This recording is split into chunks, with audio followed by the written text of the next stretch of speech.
Hello everyone, एक बार फिर स्वागत है आप सभी का अपने यूट्यूब चैनल पर। तो फ्रेंड्स, आज की इस वीडियो में हम डिस्कस करेंगे एचपीजीके के कुछ इंपॉर्टेंट क्वेश्चंस जो मेनली आपको आगामी एचपीपीएससी शिमला के JVT commission, SI conductor, JOIT post code 965, panchayat auditor और वेरियस एग्ज़ाम जो एचपीपीएससी शिमला द्वारा कंडक्ट किए जाने हैं, उन सभी एग्ज़ाम में ये क्वेश्चंस आपको काफ़ी हेल्पफुल साबित होंगे। तो फ्रेंड्स, ये क्वेश्चन आज हम लोग इन क्वेश्चंस को आपको पता है, अब हम थोड़ा डीपली डेप्थ में डिस्कस कर रहे हैं, ताकि यहाँ से डिराइव होने वाले क्वेश्चन आपको एग्ज़ाम में काफ़ी हेल्पफुल साबित हों। तो फ्रेंड्स, अगर आप एचपी टेट की तैयारी भी कर रहे हो तो इसके लिए भी मैंने एक अलग से प्लेलिस्ट बनाई है, जिसका जो लिंक है मैंने डिस्क्रिप्शन बॉक्स में दे दिया है। आप वहाँ पर जाकर वीडियोज़ देख सकते हो। वहाँ पर आपको एचपी टेट के रिगार्डिंग 150 प्लस वीडियोज़ आपको देखने को मिलेगी। तो फ्रेंड्स, वीडियो को शुरू करते हैं। सबसे पहले हम बात करते हैं हिमाचल प्रदेश के गठन के बारे में। तो हिमाचल प्रदेश के गठन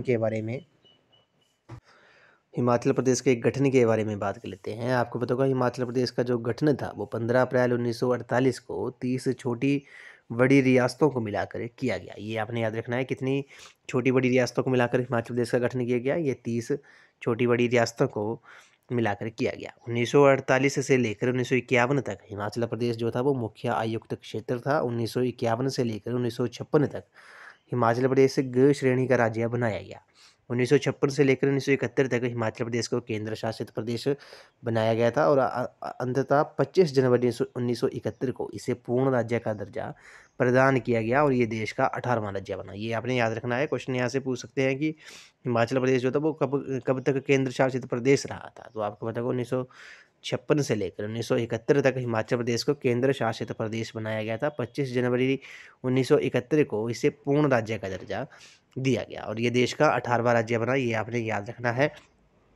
अब बात कर लेते हैं क्षेत्रफल के बारे में। तो हिमाचल प्रदेश का जो कुल क्षेत्रफल है ये आपने नोट डाउन कर लेना है। ये 55,673 वर्ग किलोमीटर जो है वो एरिया है हिमाचल प्रदेश का। ये आपने याद रखना है। हिमाचल प्रदेश का जो कुल क्षेत्रफल है वो 55,673 वर्ग किलोमीटर है और ये भारत के क्षेत्रफल का 1.7% है। ये भारत के क्षेत्रफल का 1.7% है। ये आपने याद रखना है। और हिमाचल प्रदेश की जनसंख्या जो है 2011 की जनगणना के अनुसार हिमाचल प्रदेश की जो जनसंख्या है वो कितनी है, वो भी आपको पता होना चाहिए। वो 68 लाख, कितनी, 68,56,509 जो है वो आपकी जनसंख्या है 2011 की जनगणना के अनुसार हिमाचल प्रदेश की। ये आपने याद रखना है। तो ये हमने थोड़ा डिस्कस कर लिया हिमाचल प्रदेश के गठन के बारे में। अब हम बात करते हैं हिमाचल प्रदेश की नदियों के बारे में। तो आपको पता होगा, हिमाचल प्रदेश में मुख्यतः 5 नदियाँ कौन कौन सी, चिनाब होगी, रावी, व्यास, सतलुज और यमुना बहती हैं। जिसमें सतलुज जो है वो हिमाचल प्रदेश की सबसे लंबी और सबसे लंबी तथा यमुना जो है वो हिमाचल प्रदेश की 5 नदियों में सबसे छोटी नदी मानी जाती है। ये भी आपने याद रखना है। जल संग्रहण अर्थात जल घनत्व के आधार पर चिनाब जो है वो हिमाचल प्रदेश की सबसे बड़ी नदी है। यानी कि वॉल्यूम वाइज देखा जाए तो सबसे बड़ी जो नदी है हिमाचल प्रदेश की वो कौन है, वो चिनाब है। ये आपने याद रखना है। और सबसे लंबी नदी जो है वो ये सतलुज है और सबसे छोटी जो है वो आपकी यमुना है। अब बात कर लेते हैं हिमाचल प्रदेश के जिलों के बारे में। तो हिमाचल प्रदेश में 12 जिले हैं तथा प्रत्येक जिले का अपना महत्व है। जनसंख्या के आधार पर कांगड़ा जिला जो है वो सबसे बड़ा है। तो क्षेत्रफल के आधार पर लाहौल स्पीति जो है वो सबसे बड़ा है। सिरमौर जो है वो हिमाचल प्रदेश का सबसे दक्षिणी जिला है। तो किन्नौर जो है पूर्वी है और चंबा व लाहौल स्पीति जो है वो उत्तर में स्थित है। और कुल्लू व मंडी जो है वो मध्य में स्थित है, बीच में स्थित है। और हमीरपुर, बिलासपुर, ऊना व कांगड़ा जो है वो हिमाचल प्रदेश के पश्चिम भाग में स्थित है। तो ये आपने याद रखना है, यहाँ से क्वेश्चन पूछ लिया जाता है।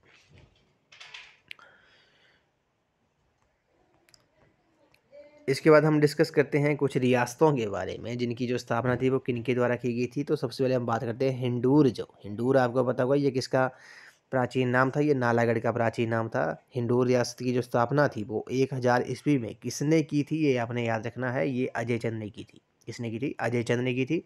तो फ्रेंड्स, ये क्वेश्चन जो हम डिस्कस कर रहे हैं आपको पता होगा ये लिखा भी गया है कि किस एग्ज़ाम में पूछे गए थे। तो फॉरेस्ट रेंजर एग्ज़ाम में पूछे गए थे, जो एचपीपीएससी शिमला द्वारा कंडक्ट किए जाते हैं। ये मैक्सिमम जो क्वेश्चन है वो एचपीपीएससी शिमला के एग्ज़ाम में ये क्वेश्चन पूछे गए हैं। तो उसके पॉइंट ऑफ व्यू से हम ये क्वेश्चन डिस्कस कर रहे हैं ताकि आपको आने वाले एग्ज़ाम में ये क्वेश्चन काफ़ी हेल्पफुल साबित हो। तो हिंडूर रियासत की जो स्थापना थी वो 1000 ईस्वी में किसने की थी, वो अजय चंद ने की थी। उसके बाद बात करते हैं सुकेत रियासत की जो स्थापना थी वो किसने की थी? सुकेत रियासत की जो स्थापना थी वो वीरसेन ने की थी, 1288 ईस्वी में की थी, ये आपने याद रखना है।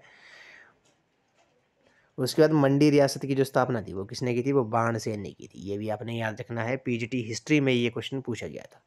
उसके बाद कटोच राजपूत वंश की जो स्थापना थी वो हिमाचल प्रदेश में किसने की थी? वो सुशर्मा चंद्र ने की थी, ये भी आपने याद रखना है। बिलासपुर रियासत के जो संस्थापक थे वो कौन थे? बिलासपुर रियासत के संस्थापक वीरचंद चंदेल थे, ये आपने याद रखना है। तो फ्रेंड्स, मैं आपको बार बार बोल रहा हूँ कि आपने इन क्वेश्चंस के शॉर्ट फॉर्म में नोट से जरूर बना लेने हैं, क्योंकि रिवीजन के टाइम ये क्वेश्चन जो है वो आपको काफ़ी हेल्पफुल साबित होंगे। उसके बाद बात करते हैं, उसके बाद क्वेश्चन में बोला गया कि किस तोमर राजपूत ने 1000 ईस्वी में नूरपुर की स्थापना की थी? ये आपने याद रखना है। तो जेठपाल, ये आपने याद रखना है। जेठपाल जो था उसने नूरपुर की स्थापना की थी, नूरपुर रियासत की स्थापना की थी। आपको पता होगा नूरपुर का जो प्राचीन नाम था वो क्या था? वो धमेरी था, ये भी आपने नोट डाउन कर लेना है। अगर आपसे क्वेश्चन में पूछा जाए कि धमेरी की जो रियासत की जो स्थापना थी वो किसने की थी? वो जेठपाल ने की थी। नूरपुर का प्राचीन नाम जो था वो धमेरी था। अगले प्रश्न में बोला गया कि 1170 ईस्वी में जसवां रियासत की जो स्थापना थी वो किसने की थी? 1170 ईस्वी में जसवां रियासत की जो स्थापना थी वो पूर्वचंद चंदेल ने की थी, ये भी आपने याद रखना है।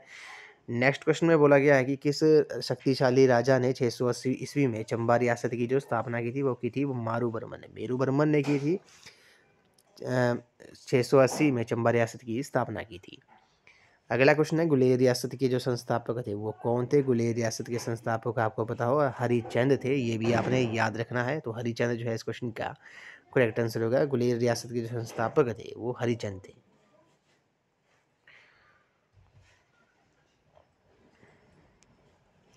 अब हम थोड़ा डिस्कस करते हैं नेशनल पार्क के बारे में, राष्ट्रीय पार्क के बारे में। आपको पता होगा देश में 103 राष्ट्रीय उद्यानों में 5 जो है वो हिमाचल प्रदेश में स्थित है। 5 नेशनल पार्क जो है वो हिमाचल प्रदेश में स्थित है। ये कौन कौन से हैं इनको हम थोड़ा डिटेल में भी डिस्कस कर लेंगे। आपको पता होगा पहला जो है वो ग्रेट हिमालयन राष्ट्रीय पार्क है, जो है ग्रेट हिमालयन नेशनल पार्क जो है वो कुल्लू में स्थित है, ये आपको पता होगा। दूसरा जो है वो पीन घाटी नेशनल पार्क जो है वो लाहौल स्पीति में है। और तीसरा जो है वो सिम्बलवाड़ा है, ये सिरमौर डिस्ट्रिक्ट में स्थित है। और इंद्र किला जो है, इंद्र किला जो नेशनल पार्क है वो कुल्लू डिस्ट्रिक्ट में है। और खीर गंगा जो है वो भी कुल्लू में ही है, ये भी आपने याद रखना है। इन 5 राष्ट्रीय पार्क का कुल क्षेत्रफल जो है वो 2271 वर्ग किलोमीटर है, ये आपने याद रखना है। तो हिमाचल प्रदेश में कुल कितने नेशनल पार्क है, राष्ट्रीय उद्यान है? ये 5 है। अब इनको थोड़ा हम डिटेल में डिस्कस कर लेंगे। तो ग्रेटर हिमालयन नेशनल पार्क जो है कुल्लू में है। ये राष्ट्रीय पार्क कुल्लू जिले के 754 वर्ग किलोमीटर क्षेत्र में फैला हुआ है। ये 1984 में स्थापित किया गया है और इसे 1999 में राष्ट्रीय पार्क का दर्जा दिया गया, ये भी आपने याद रखना है। उसके बाद बात करते हैं दोहा में। दोहा जो है कतर की राजधानी है। दोहा में 23 जून 2014 की यूनेस्को की बैठक में इसे विश्व विरासत सूची यानी कि वर्ल्ड हेरिटेज में शामिल किया गया, ये आपने याद रखना है। कब? 23 जून 2014 को। ये भारत की 32वीं वर्ल्ड हेरिटेज साइट है। प्राकृतिक धरोहर के लिहाज से ये भारत की 11वीं साइट है, ये भी आपने याद रखना है। यूनेस्को की बैठक में इसे वर्ल्ड हेरिटेज में शामिल किया गया था। कब? 23 जून 2014 को, ये आपने याद रखना है। तो ग्रेट हिमालयन नेशनल पार्क जो है वो कुल्लू डिस्ट्रिक्ट में है, ये आपने याद रखना है। उसके बाद बात कर लेते हैं इंद्र किला राष्ट्रीय पार्क के बारे में। तो इसकी स्थापना जो थी वो 2010 में राष्ट्रीय पार्क के रूप में की गई। इसका कुल क्षेत्रफल जो है वो 104 वर्ग किलोमीटर है। ये कुल्लू जिले में स्थित है, ये भी आपने याद रखना है। उसके बाद बात कर लेते हैं खीर गंगा राष्ट्रीय पार्क के बारे में। तो खीर गंगा नेशनल पार्क जो है इसकी स्थापना 2010 में की गई थी। इसका कुल क्षेत्रफल जो था वो 710 वर्ग किलोमीटर था। ये कुल्लू जिले में स्थित है। उसके बाद बात कर लेते हैं सिम्बलवाड़ा राष्ट्रीय पार्क के बारे में। सिम्बलवाड़ा राष्ट्रीय पार्क की जो स्थापना थी वो 2010 में राष्ट्रीय पार्क के रूप में की गई। इसका कुल क्षेत्रफल जो है वो 27.88 वर्ग किलोमीटर है। ये हिमाचल प्रदेश का सबसे छोटा राष्ट्रीय पार्क है। अगर क्वेश्चन में पूछा जाए कि सबसे छोटा राष्ट्रीय पार्क कौन सा है, तो वो सिम्बलवाड़ा है, ये आपने याद रखना है। जिसे कर्नल शेरजंग राष्ट्रीय पार्क के नाम से भी जाना जाता है। तो ये क्वेश्चन यहाँ से डिराइव हो जाता है कि क्वेश्चन में पूछ लेंगे कि कर्नल शेरजंग राष्ट्रीय पार्क जो है वो कहाँ पर स्थित है। तो आपने ये याद रखना है कि सिम्बलवाड़ा नेशनल पार्क को कर्नल शेरजंग राष्ट्रीय पार्क के नाम से भी जाना जाता है। और ये सिरमौर जिले की पोंटा तहसील में स्थित है, जो 1958 में वन्यजीव अभयारण्य का दर्जा दिया गया था। ये भी आपने याद रखना है। तो सिंबलवाड़ा राष्ट्रीय पार्क जो है वो सिरमौर डिस्ट्रिक्ट में है। कुल क्षेत्रफल जो है वो इसका 27.88 वर्ग किलोमीटर है और इसे कर्नल शेर जंग राष्ट्रीय पार्क के नाम से भी जाना जाता है। उसके बाद पांचवा जो आपका राष्ट्रीय पार्क है वो पिन घाटी राष्ट्रीय पार्क है। लाहौल स्पीति जिले के स्पीति में स्थित शीत मरुस्थल पिन घाटी 9 जनवरी 1987 को राष्ट्रीय पार्क बना। इसका क्षेत्रफल जो है वो 675 वर्ग किलोमीटर है और ये भारत के 18 जैव मंडल रिजर्व में एक है। ये भी आपने याद रखना है। 9 जनवरी 1987 को ये नेशनल पार्क बना था। उसके बाद बात कर लेते हैं हिमालयन जियोलॉजिकल पार्क जो है वो शिमला के नज़दीक गणाहट्टी टूंडी कंडी कुफरी में हिमालयन जूलॉजिकल पार्क है। ये आपने याद रखना है। चिड़ियाघर की बात करते हैं। शिमला के टूटीकंडी में चिड़ियाघर और कस्तूरी मृग फार्म है। कस्तूरी मृग फार्म जो है वो कुफरी में स्थित है। प्राकृतिक पार्क कौन कौन से हैं? कुफरी हो गया, मनाली हो गया और गोपालपुर अभयारण्य हो गया कांगड़ा में। ये आपने याद रखना है। नेचुरल पार्क जो है वो कहाँ पर है? कुफरी शिमला में, मनाली शरणस्थली और गोपालपुर अभयारण्य जो है वो कांगड़ा में स्थित है। अब हम थोड़ा डिटेल में डिस्कस कर लेंगे हिमाचल प्रदेश की प्रमुख नदियों के बारे में। तो हिमाचल प्रदेश में मुख्यतः 5 नदियों का प्रदेश है, आपको पता होगा। ये नदियाँ सतलुज, चिनाब, रावी, व्यास और यमुना है। ये हमने पहले भी थोड़ा डिस्कस कर लिया है। सबसे लंबी नदी जो है वो सतलुज है और सबसे छोटी जो है वो यमुना है। और जल ग्रहण जल घनत्व के पॉइंट ऑफ व्यू से देखा जाए तो वो चिनाब जो है वो सबसे बड़ी नदी होगी। प्राचीन नाम के बारे में बात करते हैं। सतलुज नदी का जो वैदिक नाम है वो शतद्री है। संस्कृत नाम जो है वो शतद्रु है। उसी तरह व्यास नदी का जो वैदिक नाम है वो अर्जकिया है और संस्कृत नाम जो है वो विपाशा है। फ्रेंड्स, ये जो है वो इम्पोर्टेंट है, यहाँ से क्वेश्चन पूछ लिए जाते हैं, तो ये आपने नोट डाउन कर लेने हैं। तो सतलुज नदी का वैदिक नाम शतद्री है, संस्कृत नाम जो है वो शतद्रु है, जबकि वैदिक नाम व्यास का जो वैदिक नाम है वो अर्जकिया है और संस्कृत नाम जो है वो विपाशा है। उसके बाद रावी नदी का वैदिक नाम परुशनी है और संस्कृत नाम इरावती है। चिनाब नदी का जो वैदिक नाम है वो अस्कनी है। यमुना का वैदिक नाम आपका कालिंदी है। ये भी आपने याद रखना है। अब बात करते हैं जल ग्रहण क्षेत्र के बारे में। तो सतलुज नदी का जल ग्रहण क्षेत्र जो है वो 20,000 वर्ग किलोमीटर है। रावी नदी का 5,451 वर्ग किलोमीटर है। चिनाब का 7500 वर्ग किलोमीटर है और व्यास का 12,000 वर्ग किलोमीटर है। यमुना का 2,320 वर्ग किलोमीटर है। जल ग्रहण क्षेत्र की हम बात कर रहे हैं। उसी तरह सहायक नदियों के बारे में बात कर लेते हैं। तो सतलुज की जो मुख्यतः जो सहायक नदियां हैं वो कौन सी हैं? बसपा होगी, स्पीति होगी, ये जो सतलुज नदी की सहायक नदी है। रावी की बात करते हैं। भांदल, तंतगिरी, छतराड़ी, सियूल, साल, बुड्डिल, बलजेड़ी और चिरचिंड जो हैं वो रावी नदी की सहायक नदियां हैं, जबकि चिनाब की चंद्र और भागर जो नदियां हैं वो चिनाब की सहायक नदी है। चंद्र और भागा नदियों का जो संगम होता है वो कहाँ पर होता है? वो आपको पता होगा, वो तांडी नामक स्थान पर होता है। उसके बाद इसे चिनाब के नाम से जाना जाता है। उसी तरह व्यास की सहायक नदियों के बात करते हैं। बनेर, बाणगंगा, लूनी, पार्वती, सैंज, तीर्थन, हारला, उहल, सियून, मलाना, नाला, सरावरी, बिनवा जो है, न्यूगल जो है, ये जो है वो व्यास नदी की सहायक नदियां हैं। जबकि यमुना की गिरी, टोंस, पब्बर और आंध्रा जो है वो यमुना की सहायक नदियां हैं। ये भी आपने याद रखना है। उसके बाद बात कर लेते हैं उद्गम स्थल के बारे में। तो सतलुज नदी का जो उद्गम स्थल है वो मानसरोवर झील, रक्ष झील तिब्बत से होता है। बाणासुर जो था वो मानसरोवर से सतलुज नदी को हिमाचल प्रदेश में लाया था। ये आपने याद रखना है, इंपॉर्टेंट पॉइंट है ये, की पॉइंट है ये, कि मानसरोवर झील से इसका उद्गम स्थान होता है, रक्ष झील से तिब्बत से, और बाणासुर जो था वो मानसरोवर झील से सतलुज को हिमाचल प्रदेश में लाया था। ये आपने याद रखना है, इंपॉर्टेंट पॉइंट है ये। उसके बाद बात कर लेते हैं चिनाब नदी के बारे में। चंद्रावा भागा नदियों के संगम स्थान तांडी से बारालाचा के दर्रे के समीप से इसका उद्गम स्थान होता है चिनाब का। ये आपने याद रखना है। ब्यास नदी का जो उद्गम स्थान है वो रोहतांग दर्रे से होता है, बरीगुतुंग से होता है। ये भी आपने याद रखना है। रावी नदी के बारे में बात करते हैं। इसका जो उद्गम स्थान है वो बड़ा बंगाल कांगड़ा से होता है। जबकि यमुना नदी का जो उद्गम स्थान है वो कालिंद पर्वत यमुनोत्री से होता है। ये भी आपने याद रखना है। यमुना नदी का जो उद्गम स्थान है वो कालिंद पर्वत यमुनोत्री से होता है। अब बात करते हैं इसके लंबाई के बारे में तो सतलुज नदी की जो कुल लंबाई है वो 1448 किलोमीटर है। हिमाचल प्रदेश में प्रवाह क्षेत्र जो है वो 320 किलोमीटर है। यानी कि हिमाचल प्रदेश में ये नदी जो है वो कितना इसका प्रवाह क्षेत्र जो है कितनी बहती है, ये 320 किलोमीटर बहती है, इसकी लंबाई है हिमाचल प्रदेश में। यमुना नदी की जो कुल लंबाई है वो 1525 किलोमीटर है। यमुना नदी का हिमाचल प्रदेश में सबसे कम प्रवाह है इन 5 नदियों में, ये आपने याद रखना है। चिनाब नदी की कुल लंबाई है 1200 किलोमीटर। हिमाचल प्रदेश में प्रवाह क्षेत्र जो है वो 122 किलोमीटर है, ये आपने याद रखना है। जबकि रावी नदी की जो कुल लंबाई है वो 720 किलोमीटर है। हिमाचल प्रदेश में प्रवाह क्षेत्र जो है वो 158 किलोमीटर है। और व्यास नदी की कुल लंबाई 460 किलोमीटर है। हिमाचल प्रदेश में ये 256 किलोमीटर में इसका प्रवाह क्षेत्र है।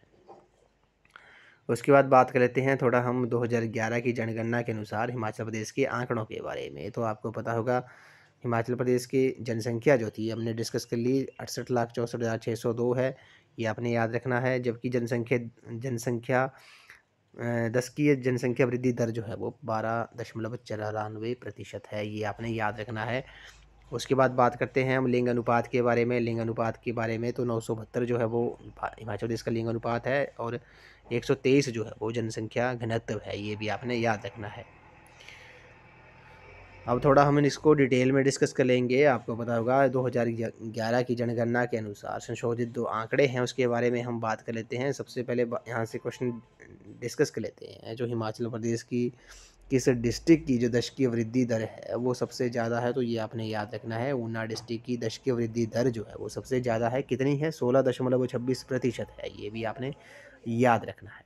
अब बात कर लेते हैं साक्षरता दर के बारे में। सबसे ज़्यादा साक्षरता दर जो है वो किस डिस्ट्रिक्ट की है, वो आपको पता होगा हमीरपुर डिस्ट्रिक्ट की है, 88.15% है।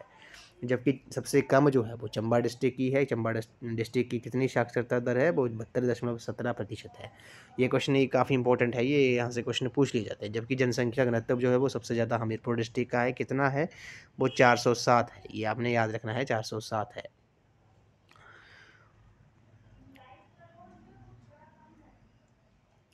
उसके बाद बात कर लेते हैं दशकीय वृद्धि दर। आपको पता होगा 12.94% है हिमाचल प्रदेश की, और साक्षरता दर जो है वो 82.80% है, ये भी आपने याद रखना है।